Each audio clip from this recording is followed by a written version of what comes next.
magnitude. I mean, everyone else is much smaller in size when it comes to the revenue. That is Bloomberg's Mandeep Singh. We go to China next, where the offshore oil producer CNOOC reported lower profit for the third quarter compared to last year. More from Bloomberg's Bonnie Yao in Hong Kong. Despite increasing output, CNOOC's net income declined 8.1% from the same period last year. That follows an 11% drop in the first half of the year. Revenue rose 5.5%. The company has expanded its budget as it looks to fund an expansion. The U.S. sanctions company is also seeking to increase drilling internationally, including in Brazil, Guyana, and Tanzania. That is Bloomberg's Bonnie Yao. We check markets throughout the day here on Bloomberg. We've got a rally underway in Hong Kong right now with the Hang Seng up 2.2%. On the Chinese mainland, the CSI 300 is ahead 0.9%. In Tokyo, the Nikkei up 1.2%. Some weakness, though, in South Korea, where the Kospi is down 0.2%, and the market in Australia is essentially flat. Global news powered by more than 2,700 journalists and analysts in more than 120 countries. This is Bloomberg.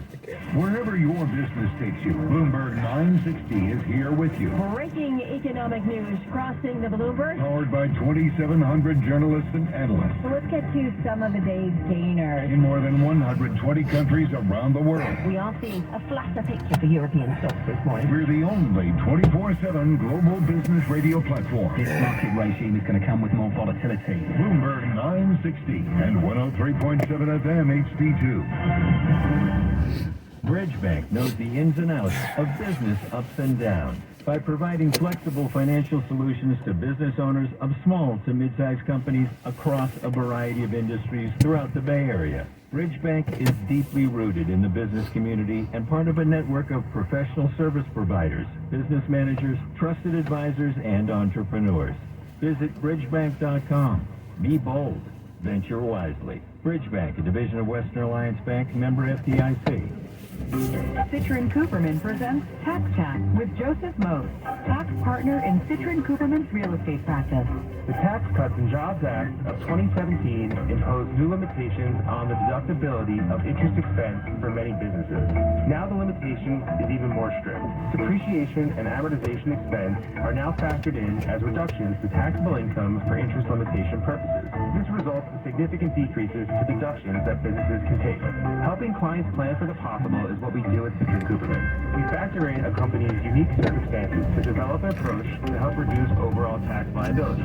If you're a business owner looking to maximize tax savings, let Citrin Cooperman help you focus on what counts.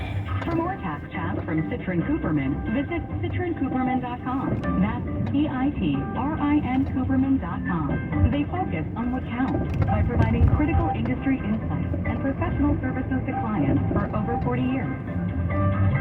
This program is brought to you by the Damon Runyon Cancer Research Foundation, who believe high-risk, high-reward research is the best way to make strides against cancer. Damon Runyon identifies brave and bold scientists and provides them with resources to make the next breakthrough in cancer research, ensuring the most brilliant and audacious scientific minds are singularly focused on this goal. Learn more about Damon Runyon's brave and bold approach at damonrunyon.org. Are you a next-gen advisor looking to join forces with a successful practice aligned with your goals? Or an established firm looking to augment with new talent that shares your vision? Let Commonwealth Financial Network connect you with like-minded advisors who are ready for growth. Be part of a team built to succeed today and for tomorrow. Evolve your practice your way with Commonwealth. To learn more, visit commonwealth.com. Commonwealth Financial Network. Member FINRA Civic, a registered investment advisor. Bloomberg Radio, on demand and in your podcast feed. On the latest edition of the Tape Podcast, a conversation with Liz Young and SoFi Bank. You look at where we are in the economic cycle and where yields are. Many small cap companies, because they're new and because they're growing, need financing in order to produce that growth. So as yields rise, as borrowing costs rise and capital is constricted, small cap companies feel that much more than large cap companies do, who can usually finance their growth internally. So small caps are probably feeling the pain of capital constriction much more. Also, just where you are in the economic cycle, I still think there are many, many signals telling us that we are late cycle.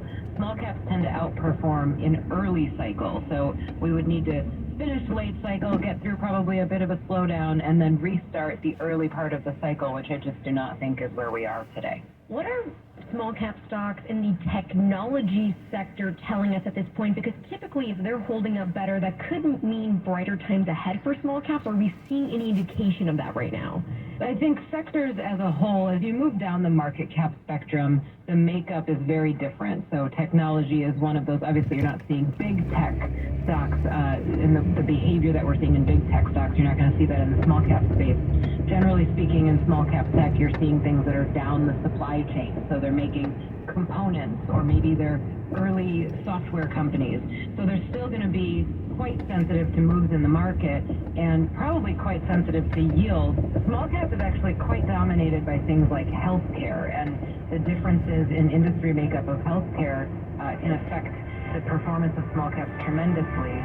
Hear the full conversation on the latest edition of the Tape Podcast. Subscribe on Apple, Spotify, and anywhere else you get your podcast. Plus, listen anytime on the Bloomberg Business app and Bloomberg.com.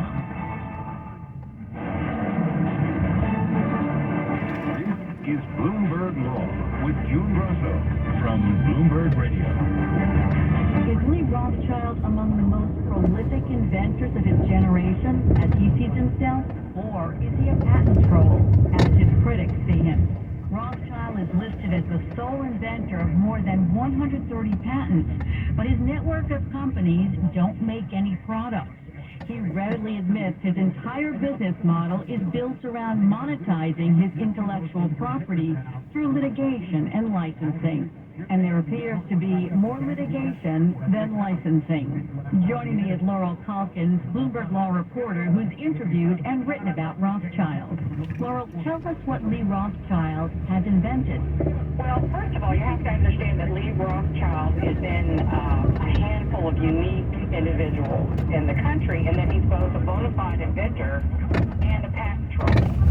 And if you don't know what patent troll means, it's a derogatory slur that high-tech companies slap onto litigants who show up in court with sometimes basic patents for generic technology, and then they try to extract the benefits of them of its use in the court trial.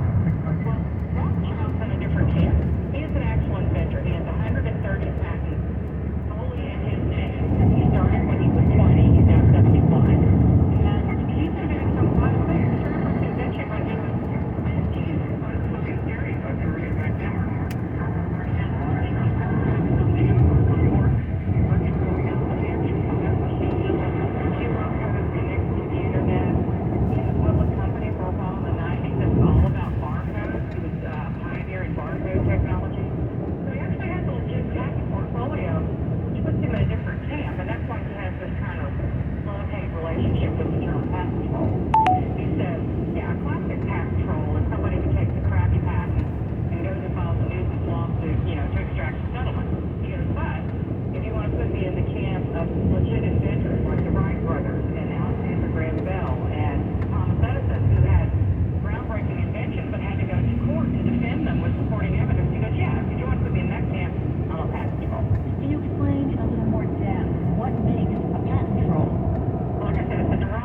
frivolous lawsuit, frivolous on its face, it never should have been filed.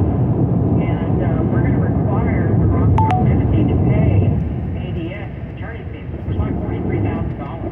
So there's clearly a camp of detractors out there that don't like this kind of litigation. Are the people he's suing deliberately infringing his patents, or are they working under other patents and so have good grounds for fighting these lawsuits he brings? It's both. Sometimes the companies are actually stealing your idea. I mean, I certainly am not familiar with his entire portfolio, not even close. But I know that I cover patents all the time, and there are legitimate cases where large technology companies have simply taken an idea that they like. They've held licensing talks. The talks went nowhere. They took the idea and ran with it. So that happens. And inventors have legitimate rights to defend themselves. He's filed literally thousands of these patent claims.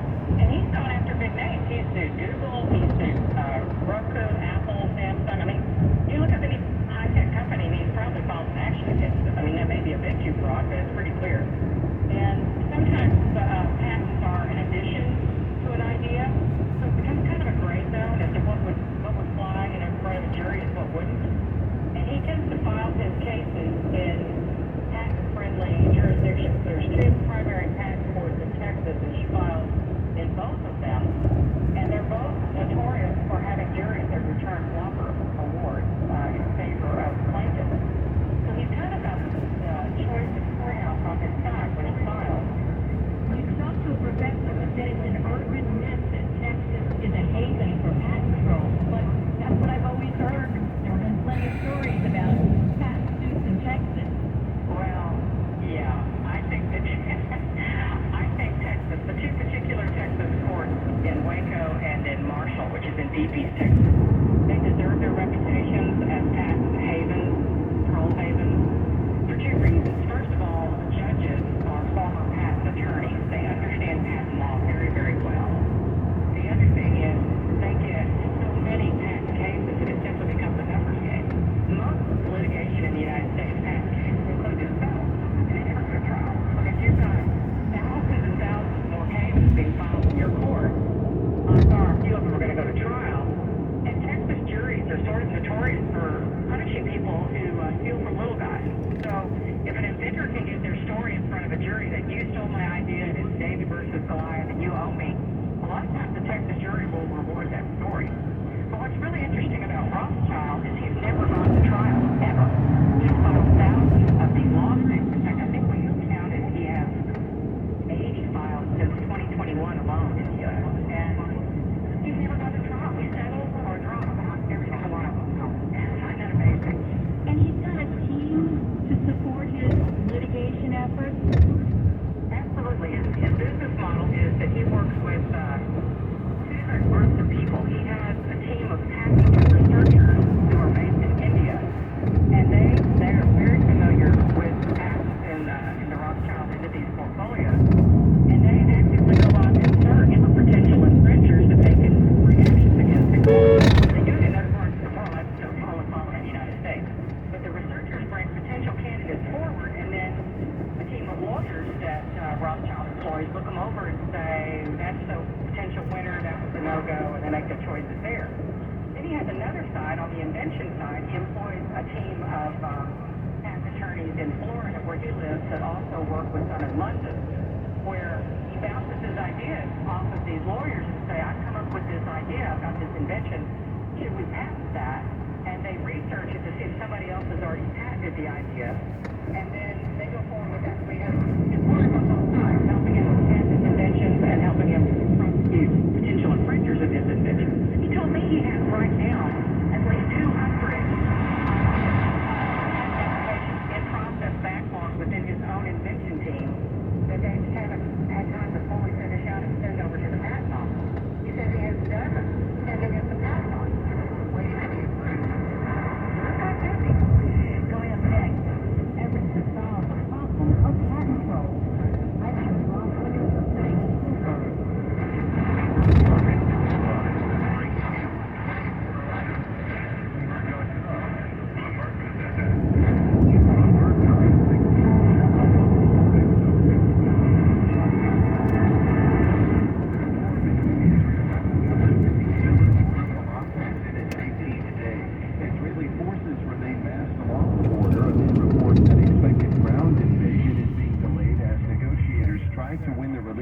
hostages in Gaza. That comes after 2 more captives were released by Hamas on humanitarian grounds. Sharon Lifshitz shared details of her 85-year-old mother, who was one of the hostages released. Was taken on the back of a motorbike, with her legs on one side and her thighs on another side. While she was being taken, she was hit by sticks. Former President Trump's White House Chief of Staff Mark Meadows has been granted immunity to testify under oath. That's according to a new report from ABC News, which claims Meadows has spoken with Special Counsel Jack Smith at least 3 times this year, including once before a federal grand jury. I'm Brian Shook. Now, your 3-day weather forecast on Bloomberg 960.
Graduates in manufacturing. We have NJIT graduates in quality assurance. We have NJIT graduates in our computer science.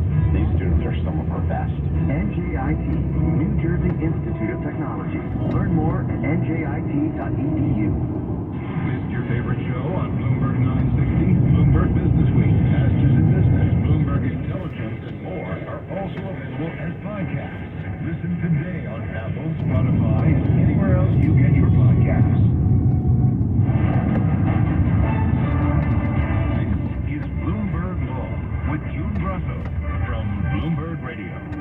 I've been talking to Bloomberg law reporter Laurel Calkins about Lee Rothschild, who's listed as the sole inventor of more than 130 patents. But his business model is built around litigation, so critics call him a patent troll. So why isn't he the greatest inventor of all time? If he has all these ideas and all these patents, why aren't people licensing them or buying them? That's a good question. I don't really have an answer for you. I know that he said he's negotiated more than 1,000 licenses. The thing about patents is it's not always the light bulb or the record player or the telephone. Sometimes it's an integrated circuit. Sometimes it's a way of connecting things together in a series. So the idea is people in Napa they love buying lights and crashing into but the people. patent itself may not be the consumer product. So Rich, he may how actually they be are. in a number of products. That's what he's saying, that he's in a number of products. The patent that was mocked as being Stupid Patent of the Month, he claims that that's the forerunner of the Internet of Things, where all these devices are connected to the Internet. So he may be in a lot of things that we just don't know about. And there's no way to really check it because he tells you that it's confidential, right? Exactly. He's a private company. He doesn't have to disclose any of this.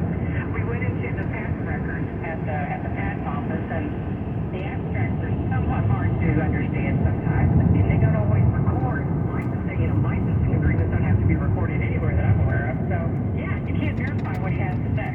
But I also know that he would not be doing this if it wasn't profitable. And I trip over him all the time in the courthouse. I mean, I look at the filings every day in a couple of these major Texas courthouses, and it's rarely a week that goes by that I don't see one or two actions from him or action on one or two of his existing cases. And yet he says that litigation was not his primary goal. But it sure seems like he's made a business out of it. Right. It's because it works. He said his dearest love is inventing. He really likes to invent, and he sort of leaves the mechanics of the litigation to others. But he's a very strong to protect their ideas. So he sort of places himself as a approaching a railroad crossing. I'm personally inventing and thinking things up. And then he sort of turns things over to the other teams to execute them in terms of protecting the idea and licensing the idea. But he said he would love nothing more than to see somebody buy one of his patents and turn it into a full-scale product just right there in front of him. He would love that. So he said. We've been talking about and hearing about patent trolls for, I don't know, decades. Have they tried to do anything to stop this or to curtail this? Yes, certain states have come out with laws to try to make these kinds of lawsuits more difficult to bring. I believe we mentioned in the story a state in the Pacific Northwest that has its own, sort of patent control prevention act. And one of the high-tech companies out there that was being threatened with litigation by one of the Rothschild entities countersued him as a preemptive strike and said, you're violating the Patent Control Act. And it didn't stop him. A different Rothschild entity went ahead and sued under the patent anyway. So, it's